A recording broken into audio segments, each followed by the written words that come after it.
Olá pessoal, tudo bem com vocês?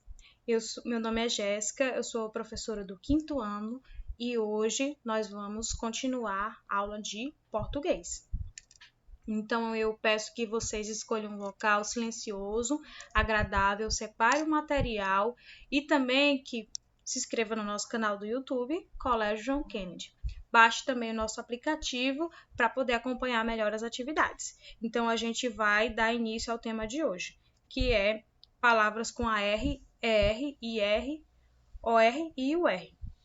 Então, vocês vão abrir a página 86 do livro de vocês.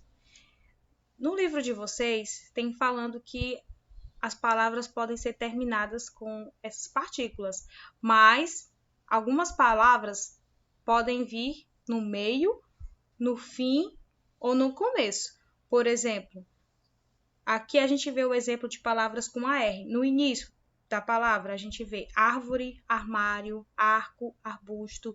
No meio, carta, carteiro, barco, martelo. No fim, andar, mandar, mar e nadar. E agora a gente vai continuar vendo palavras com ER. No início, ervilha, erva. No meio, cerca, fermento. No fim, correr, escrever. E palavras com IR. No início, irmão, irmandade. No meio, círculo, vírgula. No fim, rir, partir e etc. Então, com relação aos outros exemplos de OR e UR, tem no livro de vocês e eu tenho certeza que essas palavras já fazem parte do vocabulário. Então, atividade na página, da página 87 e 88. Então, a gente vai para a página 87 e 88. Na primeira questão, a gente tem o quê? Na primeira questão, fala o seguinte: relacione a segunda coluna de acordo com a primeira. Do 1 até o 5 tem essas partículas, a R e até o R. Então, você vai relacionar essas partículas às palavras que as contêm. Assim por diante. Com a R, qual palavra contém a R? Garganta, carne. E aí você vai assimilando. R. Aí vocês vão procurar qual é a palavra e colocar o número que corresponde. Na segunda questão, vocês vão completar as frases com as UPAs de cada palavra. Então, você vai completar de acordo com o contexto da frase, né? Na terceira questão de vocês, a gente tem o quê? Você tem que parar, pensar e escrever o maior número possível de palavras com as combinações abaixo. Então, vocês vão usar a partícula R e vão escrever palavras que contêm a R. Pode ser palavras que têm esse AR no final, no meio ou no começo, mas que contêm a R, né?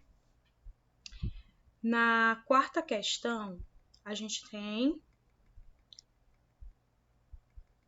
Certo. Né? Então só até essa questão, né? Então, a gente vai passar para o próximo assunto. Então, gente, não esqueçam de fazer a atividade, página 87 e 88. O próximo assunto que a gente vai ver hoje é palavras com esa e esa, né? Tem a mesma pronúncia, mas são utilizadas para palavras diferentes. Esse esa é um sufixo. Por exemplo, o sufixo esa com S é usado para o quê? Para feminino de adjetivos pátrios. Então, a gente tem o costume de escrever uma palavra do jeito que a gente escuta. Por isso que muitas vezes a gente acaba cometendo erros. Então, temos que escrever de acordo com o que a gramática pede e também assimilar com o que a gente está escutando. Por isso a importância do ditado. Então, por que às vezes a gente confunde esa com S e esa com Z? Porque esa com S tem som de Z. Por quê? Porque o S no meio de duas vogais, ele sempre vai ter um sonzinho de Z. E como é que a gente vai diferenciar quando é para usar esa com S e esa com Z? O esa com S é para formar feminino de adjetivos pátrios e o esa com Z para formar substantivos que derivam de adjetivos. O esa com S, por exemplo, japonês, japonesa, vai ser esa com S. Chinês, chinesa, por quê? Feminino de adjetivos pátrios. O esa com Z vai o quê? Formar substantivos que derivam de adjetivos. Como assim? Leve, a palavra leve é um adjetivo. Por exemplo, Caroline é leve. Estou dizendo que Caroline é leve, então o que eu estou qualificando ela como leve. Então a palavra que está qualificando Caroline é leve, por isso que ela é um adjetivo. Então, o que derivou desse adjetivo? Leveza. Então, como derivou do adjetivo leve, quando formar o substantivo, o ESA vai ser com Z.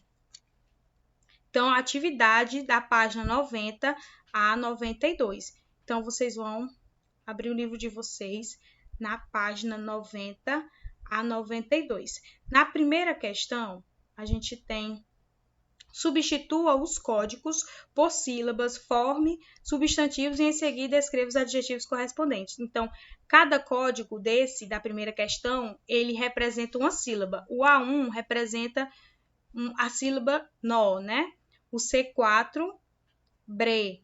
E o D1, za. Então, formou o substantivo nobreza. Então, o substantivo nobreza derivou de quê? Do adjetivo nobre. Então, no primeiro quadradinho você vai pôr nobreza e no segundo você vai colocar o adjetivo do qual o substantivo derivou, que é a palavra nobre. Na segunda questão, vocês irão escreva o feminino de cada palavra, em seguida relacione cada um ao lugar. Inglês, ao feminino desse adjetivo pátrio, né? Inglesa. Da onde a inglesa vem? Da Inglaterra. E assim por diante. Vamos agora para a página 91. Na questão 3, você vai formar substantivos a partir dos adjetivos utilizando as ou esa. Aí tem as palavras, você vai completar. Procure no diagrama, na quarta questão, os substantivos que correspondem aos adjetivos do quadro. Então, temos os adjetivos do quadro: pobre, triste, limpo, rico, e você vai procurar os substantivos do qual foram derivadas essas palavras, né? Caso pobre, pobreza, aí você vai procurar a palavra pobreza no diagrama. Na quinta questão, forme substantivos derivados dos adjetivos usando esa. Então, você vai ter vários adjetivos e na outra coluna você vai escrever os substantivos que derivam desses adjetivos. Limpo, aí você vai escrever o substantivo que deriva desse adjetivo utilizando o sufixo esa, com Z. Continuando. Na sexta questão, escreva o feminino dos adjetivos pátrio. Inglês, chinês. Sétima, complete as palavras com sufixos esa com Z e esa com S. Aí vocês sabem a diferença, né, do quando eu devo usar esa com Z e esa com S.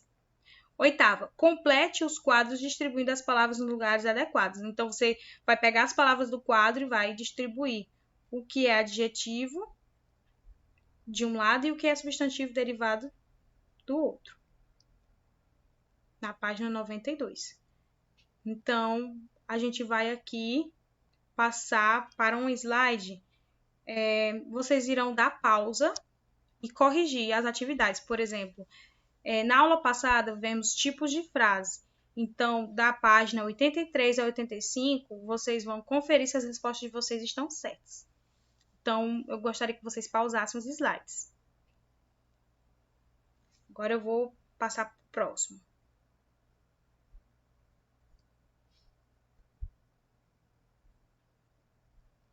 Então, gente, a nossa aula chegou ao final. Espero que vocês tenham compreendido e nos vemos na próxima aula.